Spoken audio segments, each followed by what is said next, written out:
Well, good morning. Welcome to Freedom Fellowship. If you're a guest with us, we're just happy to have you on what's really a beautiful kind of going into fall, kind of feeling a little bit crisp like winter. You saw little snowflakes, didn't you, this last week? We are in a series called The Glory and the Shadow. We are in Matthew. We are seeing all kinds of cool things, however, happen inside of our church midst. If you noticed, pulling in, the chapel is starting to change and take shape a little bit. We've got all new windows in there. Phip's got the heat working, so there's a heater in the chapel now. They're changing some of the siding. We're going to be putting metal on that. And so I don't know if that excites you guys at all, but I'm going to clap for that because once that is done, I know several months ago, I think I'd shared with you, we had finished out the kids area.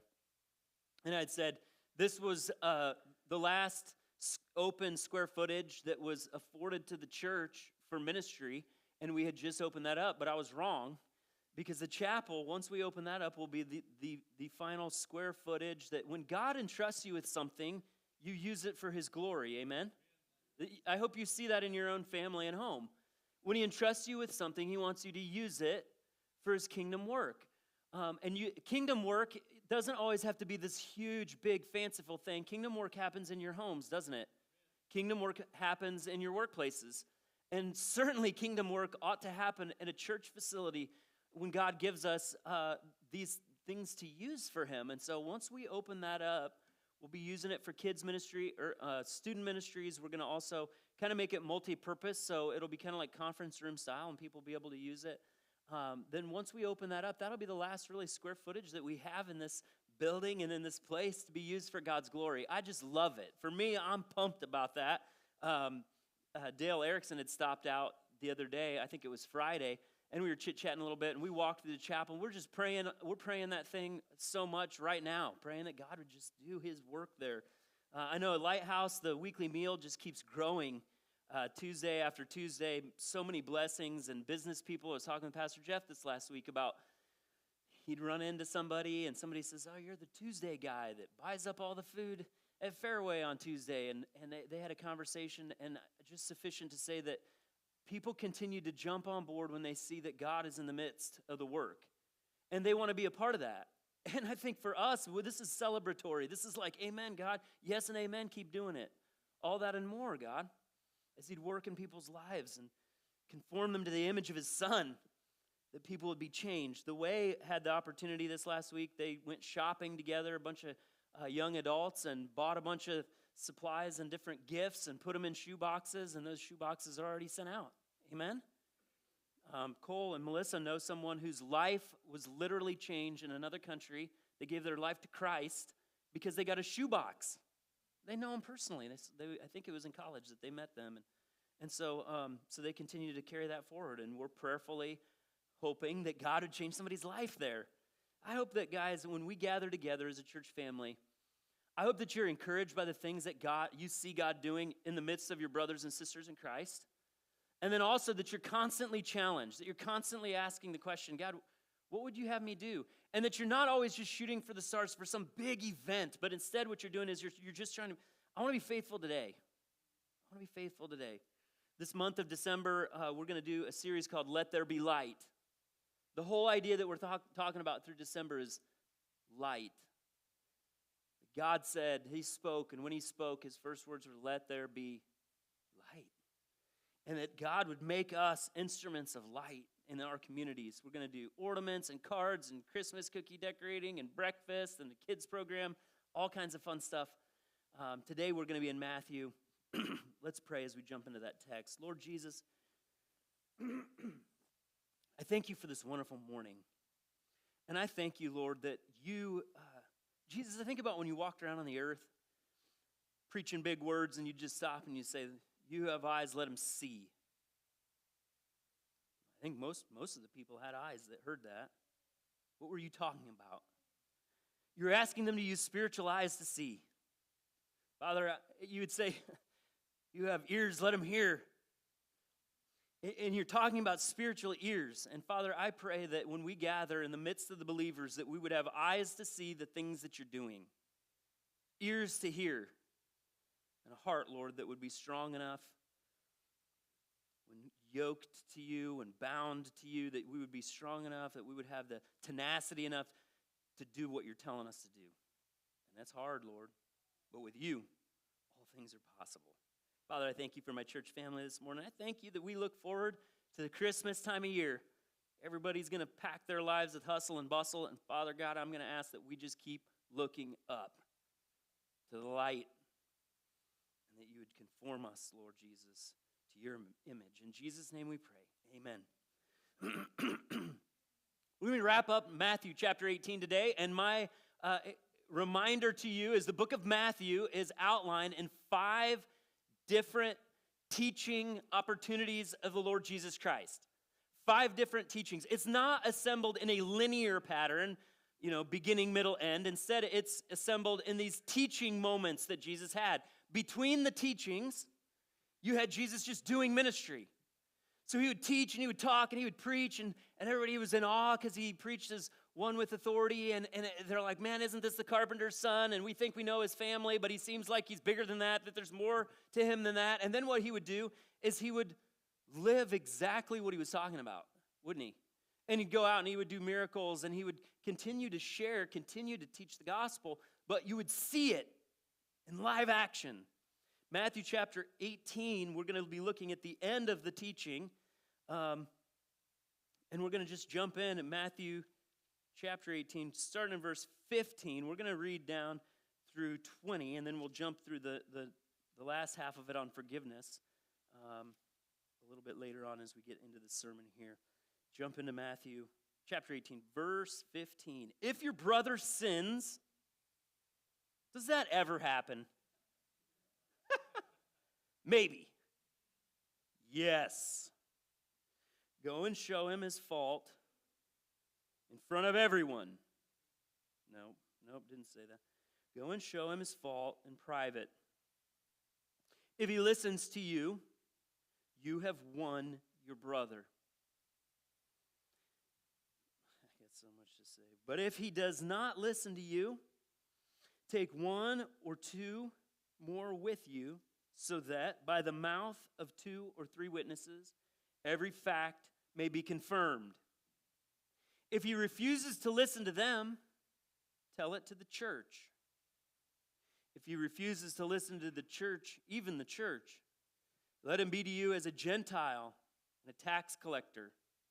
Truly I say to you, whatever you bind on earth shall be bound in heaven. Whatever you loose on earth shall have been loosed in heaven. Again, I say to you that if 2 of you agree on earth about anything that they may ask, it shall be done for them by my Father who is in heaven. For where 2 or 3 have gathered together in my name, I am there in their midst. If you like underlining verses in your Bible, there are several to be underlined in here today as we walk into how to confront and correct sinful lifestyles inside of the church. I think it's helpful for us to look at the overview of kind of what Jesus has been doing as he's been teaching. And we want to keep this confrontation, and the title for today's message is Correction, Keys, and Christian Forgiveness. Correction, Keys, and Christian Forgiveness. When you separate this correction narrative from the rest of it, what you start to do is you isolate a teaching that probably ought not be isolated. So many of us, when we jump into this teaching on correction, we're familiar, we'll say, well, we carried out the Matthew 18 style of correction, which if you're a Christian believer, you've been around the church a long time, you're like, oh yes, the Matthew 18 correction. Well, what does that mean? It means that you first go one-on-one, right? If they don't listen to you, then you go 2 or 3 on one. If they don't listen to you, then you go to a larger group of Christian believers, maybe their home group or the group that they do life with, or even, depending on the church situation, the church. You talk to the church and you say, hey, this is what's happened. This is the Matthew 18 style. But what I want us to see, and if you're taking notes, this won't be on the screen, but if you have a Bible in front of you, you can see some of the context to it. I like a paper version of the Bible, not because I'm anti-technology, but I get lost easily. And so I always want an overview. I want to be able to look at the pages and see where I'm at. If you just flip your page back, you'll see verses 12 through 14, the 99 plus 1, right? So Jesus is going and he's got all of the shepherd has 100 sheep. One of the sheep strays. What does he do, friends? He goes and he gets them. He leaves the 99 righteous and he goes in and finds the unrighteous and then he brings them back, doesn't he? Why does he do that? Great love, right? Great love that he has for the one that would stray. And so what he does is he doesn't just stay in the midst. He goes out and he grabs them and he brings them back. Then the next passage, 15 through 20, confronting sin. Confronting sin in the Christian brother or sister. And then what we see is this consensus for ministry. So it's not only what I would call the negative side of ministry, the negative side being I have to deal with the hardships that people are going through, the sinfulness, but there's the positive side of it as well. The praying together in the midst of the believers to determine going forward, what are we going to do? What should our lives look like? How should we steer this church family? What should we do with my family? I've got a job opportunity, or my kids want to pick a college, and what should we be praying about together? This is a unity, conversation, prayer, and moving forward. There's the negative, where you have the unity, where you meet with someone and say, you're walking against the principles and precepts of the Lord. That's the kind of I would paint it in a negative, even though God would call it a positive, because it's for restoration. Great love. One went away, and then God's going to come and get them and bring them back. And it looks like this. 1-on-1, 2 or 3-on-1. The church. And then there's this consensus for moving forward and what life looks like moving forward. And then verses 22 through 35 is what? Forgiveness. Forgiveness. Forgiveness. When a person goes astray, when a person has a hard time, when believers that are trying the best way they know how, living in their own sinful lifestyles and dealing with their own personal problems, bind together and elevate what God has said and tries in humility and gentleness and truth to come together to meet that fallen Christian sister, that fallen Christian brother, and say, hey, this is what we see. This is what we want for you. This is what we see that the Lord has said. How often does that person get offended? Almost 100% of the time in our culture. I had a friend that says, well, yeah, we try to do the Matthew 18 style, but they just vote with their feet. They gone. They gone. And is that what the Christian correction is supposed to be about? Self-righteous, judgmental Christians confronting sin, taking the person, and then they go running out. Is that what's happening when a person carries out Matthew 18? Well, I hope not, but I know that it's happened very many times. And I know that in our American worldview, if anyone punches through the paper veneer of our self-righteousness and says, hey, man, you're not living what I see in here, they aren't happy. They don't receive it well. They don't take the time to self-reflect and assess. They don't come with their own biblical text to say, hey, well, thank you so much for the care that you have for my life. The fact that you're trying to speak life into me, because every single time we live a lifestyle and a pattern of sin, there's death and break and hardship and hurt. Amen? Does any believer or any unbeliever get to continually, repetitiously sin in their lifestyle and have no consequence? Do they? There's always a consequence. Always. So if you had someone in your life that loved you enough to set you aside quietly, that's the thing, like, how dare you talk to me? It's like, bro, we were sitting one-on-one, like having coffee, or we're sitting, this is not the Spanish Inquisition, you know? This is Jesus. And I'm just talking with you. If you had somebody in your life that loved you so much that said, hey, man, all I see is red warning signs for the direction that you're walking in your life, maybe we should be a little bit more hesitant to get offended. And we should be a little bit more open to what it is they have to say. A little bit more humble when we receive the news, and much less quick to turn and run, especially run in offense and continue to blaspheme the whole congregation, the whole church, the person that would ever say something like that. It's sad. But this is the world that we live in. And I want to remind you again, what does Jesus do? So he's teaching. This is the fourth of 5 big teachings that he has. He's wrapping up this teaching. And then what he's going to do is he's going to go and he's going to minister. And you're going to see these next, chapters. We'll get away from Matthew for a little while through the Christmas season, but he's going to be talking about divorce and the rich young ruler and the disciples being rewarded for what they're doing and the laborers in the vineyard. He's painting all this thing like you are going to be doing all kinds of ministry. And of course, everything that Jesus has said matters very, very much. When we look at correction, we understand this is where the rubber meets the road. This is where the difficulty is. This is where the hurt happens. This is also where the help happens. Question is, what if the Church of Jesus Christ quits elevating the word of Jesus Christ? And instead, what we do is we orientate all ministry of Jesus Christ to a simple platform and a stage with a speaking mouth. Less relationship and less interaction and less opportunity for back and forth as they feel out and they wrestle through the scriptures together. What a tragedy when all it is a speaking voice. This is where the mess is, but friends, this is where the ministry is. We won't get this right all the time. I know that's true. But this is living out the Christian life. That's exactly what Jesus Christ wants us to do. He does not want a bunch of principles stuck in our head for us to act however we want. He wants us to act the way that he would want because our life is a living testimony, right?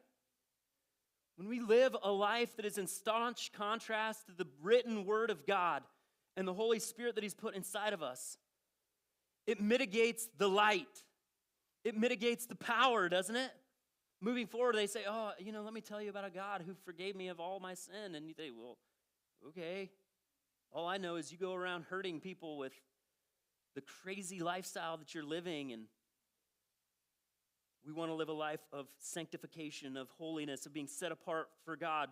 We want to make life corrections along the way that help our family and our legacy and our path of blessing that brings blessing and honor into our families and communities as we live a holy, righteous life for him. And a holy, righteous life comes only in humility, walking with Jesus Christ, doesn't it? It doesn't come from just doing your life right. I told, when I started walking with Jesus and my life started to change and people would say things like, I can't just be good like you, and I'd almost vomit. You think I sat around one night and was like, I got a good idea. I just want to be very, very moral. I'm going to be a moral person. Ethics are going to be high on my priority list. It's like, that never happened. I got to know a man who told me everything I ever did. And my life changed. And I know I'm not alone in this room. We've all met a man, and his name is Jesus Christ. And he showed us the direction that we were headed. He confronted us. And he showed us the truth. And we pushed against him. But in the long run, for those of us that have found joy in Jesus Christ, we submitted, didn't we? We said, okay, Lord, you have your way. And every once in a while, my heart is prone to wander, but I know all glory and honor and praise goes to Jesus Christ when it comes to any good and righteous lifestyle that you see inside of me. And that goes for every believer. The first point for us today is this: correction and confirmation come by Holy Spirit consensus. You see the old pastor C's in there, right? Like, I get it. Correction and confirmation come by Holy Spirit consensus. You'll see it in Matthew 18, verse 15 and following. If your brother sins, well, we know that happens. What we are to do in the midst of that is, if we see repetition, this is an ongoing action, this is a new pattern of lifestyle for them that is just this repetition of sin. Can they get away with that with no consequence in their life? They just can't. How about you or me?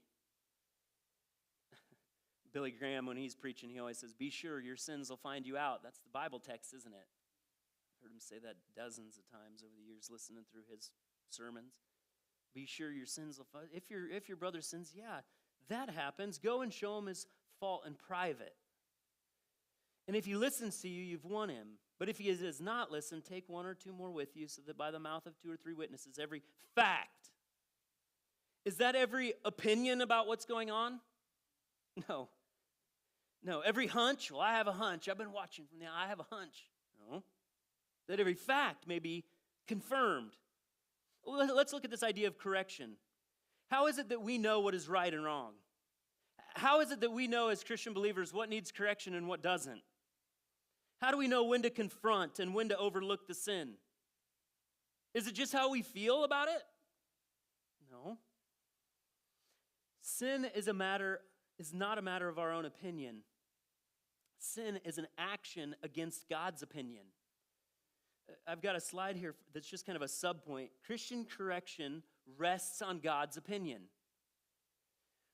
When a Christian brother or sister confronts and sits to talk with another person about sin, and the conversation is about sin, how do you know what sin is?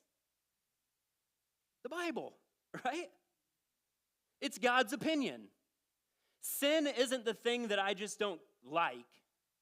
Sin isn't the color of the carpet. Sin is not the color of the, paint. Sin isn't the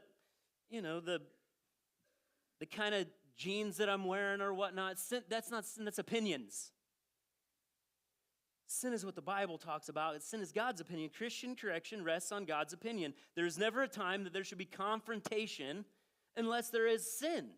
How do I know it's sin? Well, it's in black and white in the holy text.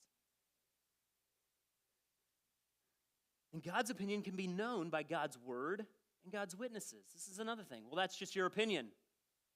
Well, if it's just my opinion, then throw it out. Right? If it's just my opinion, then you got yours and I got mine, and that's what it is. But if it's God's opinion, and friends, I submit to you this, one of the reasons that we get so offended, so hurt, just, I can't overstate it, so wildly hurt and just gloriously offended, is when the opinion is not just some mere man or mere woman. It's God's opinion coming through a human voice. It hurts. You try to puff up and you try to position, don't you? I've been there, man. But it doesn't work, and you get so hurt, and then you leave, and half the time, what you start to do is you make the list against them, right? Who are they to say that against me? Who are they, man? They don't know. If it's their opinion, then go ahead with the grudge match. Not really. But if it's God's opinion, what do you do with that? Unbiblical correction looks like that. This. Me versus you. This is unbiblical. Unbiblical correction. Me versus you. I have my opinion, you have yours. I think I'm right, you think you're right. Let's slug it out. This is unbiblical. It's not how it works. Conflict because of personality differences. This is another unbiblical form. Well, we don't see eye to eye, and I just don't like the way when they walk in here and the way they talk, and they do this and they do that. Can you believe in their business practice they do this? And we're not talking about sin. We're talking about personality differences. That, all by the way, would be gossip, right? Personality differences. And so I'm going to tell, you know what? They're going to get a piece of my mind. I'm going to tell them what I really think. That's not biblical correction. Oh, those Christians, they throw their weight around. Well, maybe sometimes they do in ways that they shouldn't. But if it's God's opinion, it's something totally different. How do I know it's God's opinion? Well, it's validated by His word. And it's validated by one person who said so? No. Witnesses. Multiple, humble, Christ-believing people who submit themselves to the Word of God and say, hey, man, yeah, that's what it says. That's what it says. I'll say lastly, unbiblical correction is correction to hurt, not correction to heal. Well, I see the way that they're doing their stuff, and we have personality differences, and I don't really like them that much anyways, and so I finally saw them do something right.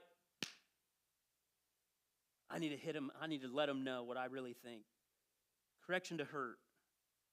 Oh, I caught them in a sin. I caught them in the bad thing. I saw them speeding. I saw how they were acting on their way on 65, 69 to Des Moines, man.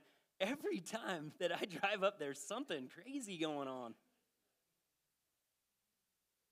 I know that license plate. I know that car, right? Correction to hurt, not correction to heal.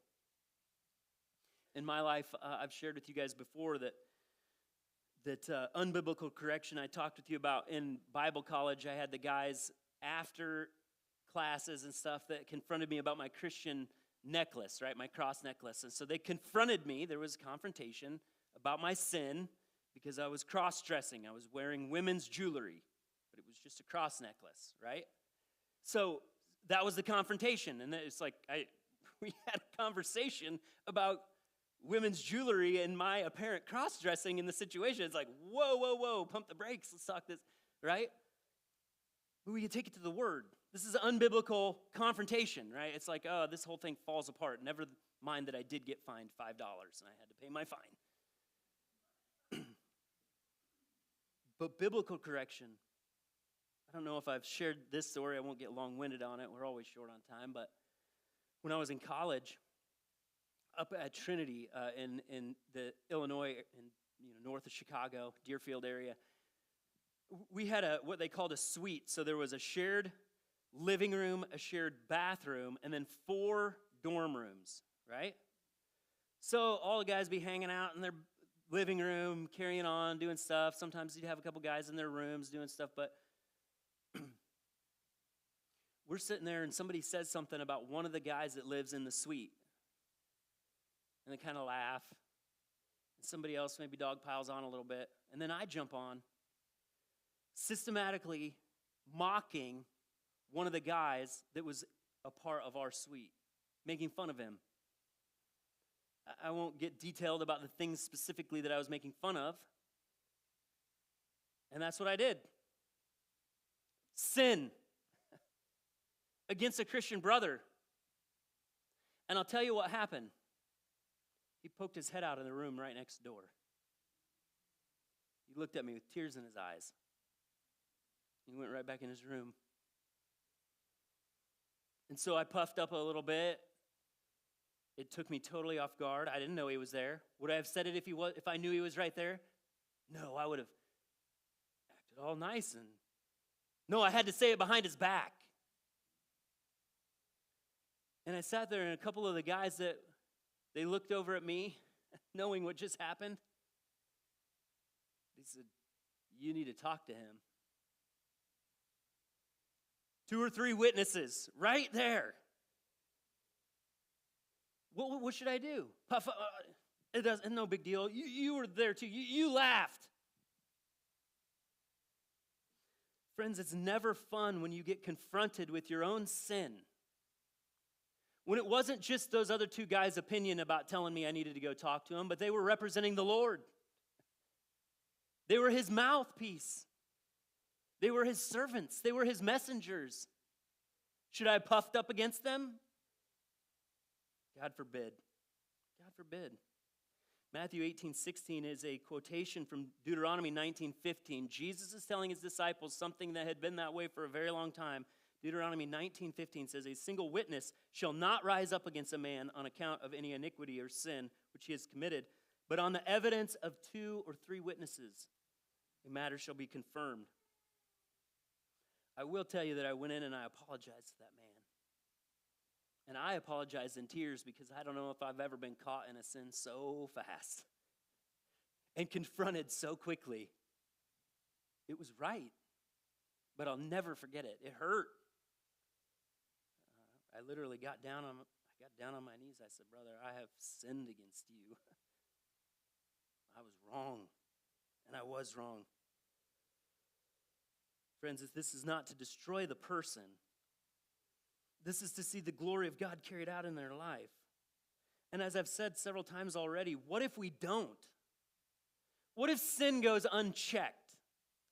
What if Christians just, that's their business all the time? And they take the image of God and they trash it everywhere that they go. What if we do nothing? The glory of God is not seen in their life, and they get hurt. A lot more hurt than a couple of guys confronting a friend, saying, "Dude, you went wrong." We ought not puff up. We ought consider it. If it's the opinion of the Lord's, if it's the Lord's opinion, then we ought to heed his warning, amen? Even if we don't understand, even if if there's multiple witnesses.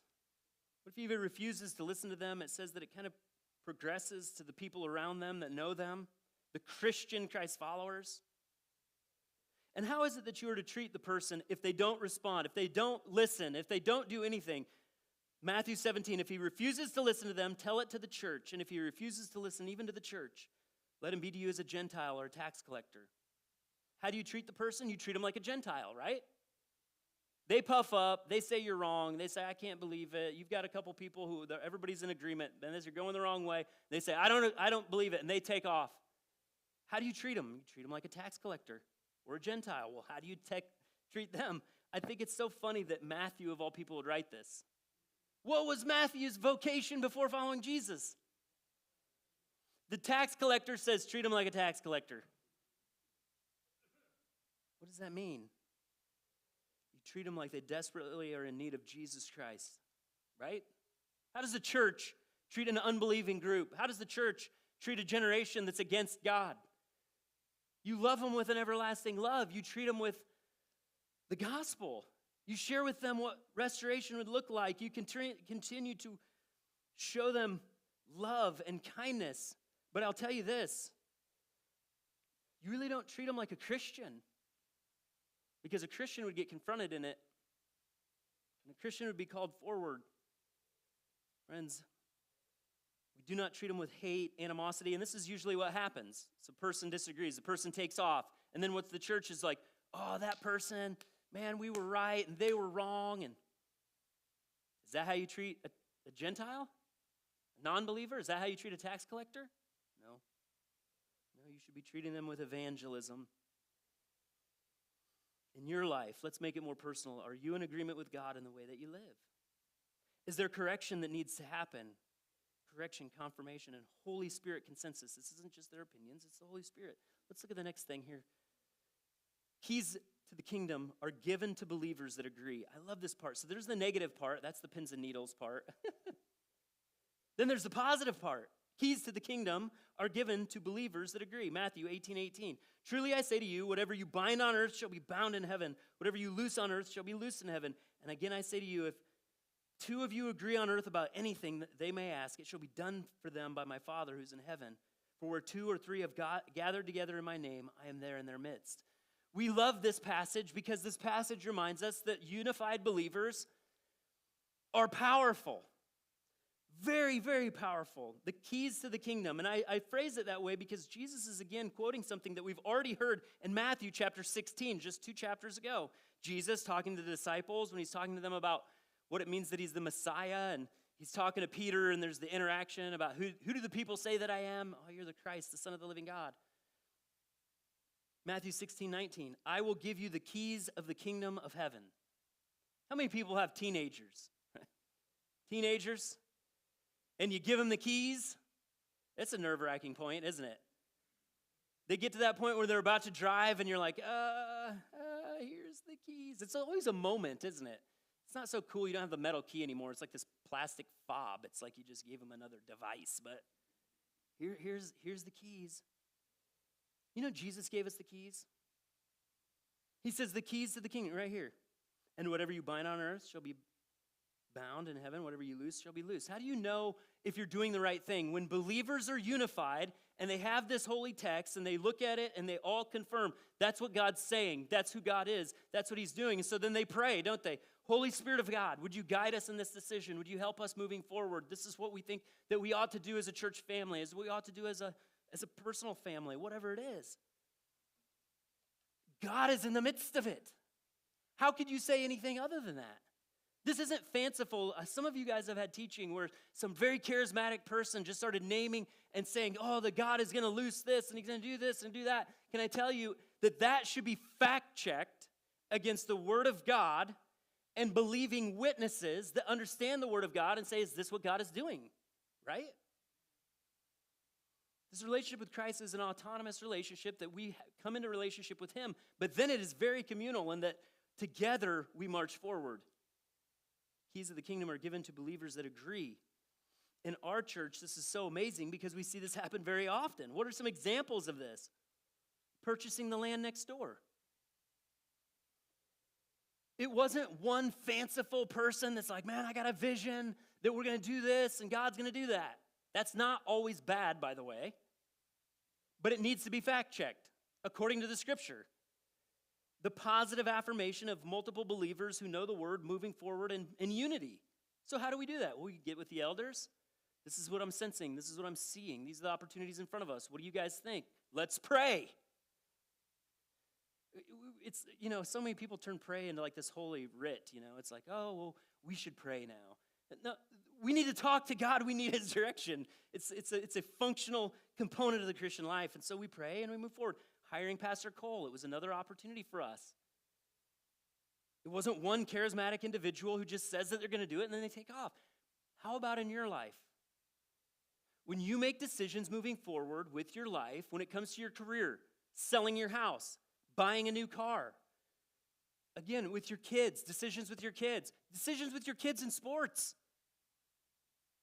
How much opportunity are we going to afford this? How much money? How much time?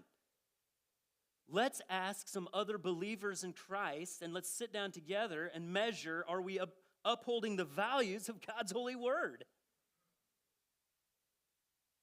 Can you imagine what would happen? This isn't like, oh, I'm chained to do all this Christian stuff. It's nothing to do with that. This freedom. God forbid that you got on a track that takes you way far away from God. Are you going to get away with it? No. Nope. You're not going to get away with it. You're going to get hurt. Kids are going to get hurt. Legacy's going to get hurt. Community's going to get hurt. We want consensus. We want the keys to the kingdom. We want to see what God's going to unleash in front of us as we prayerfully walk forward in obedience to him. Dude, this is so cool. And we get to see it all the time. You go to the Lighthouse on a Tuesday night, and what you see is all this community and all this conversation. It's like wild. That happens because we've been given the keys. And the believers agreed, and we walk forward in faith. Last thing that we'll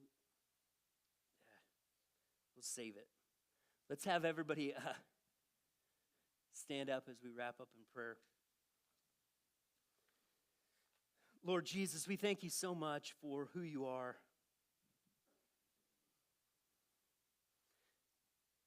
As the worship team comes forward, I'm just thinking about, Lord, what it means that we get to come to you. I think that, God, when you talk to us about holy fear, I even feel like maybe that's a little bit what's in the room today. Because we know when we're not living right, and we know how it feels, and then we know, oh man, am I going to get called out? And then we get afraid. Are we afraid because our pride will be pricked? Are we afraid because we'll have to change? We want to follow you. We want to follow you. We know that life is there. God, if there's anyone in the room today that just hasn't given their life to you, I know that they're finding hardship all around them. Confusion. It's just confusion. So, Lord, we as a group of believers bow our heads and we come to you collectively and we ask, God, you take our lives, you guide us. We thank you for forgiving our sin through Jesus Christ the Lord. And we mean it. It's awesome to be unburdened by sin. It's awesome to feel set free. In the place you go next in the text talking about forgiveness, God, you've forgiven us so much. How can we not but be happy and joy-filled? We've been forgiven much.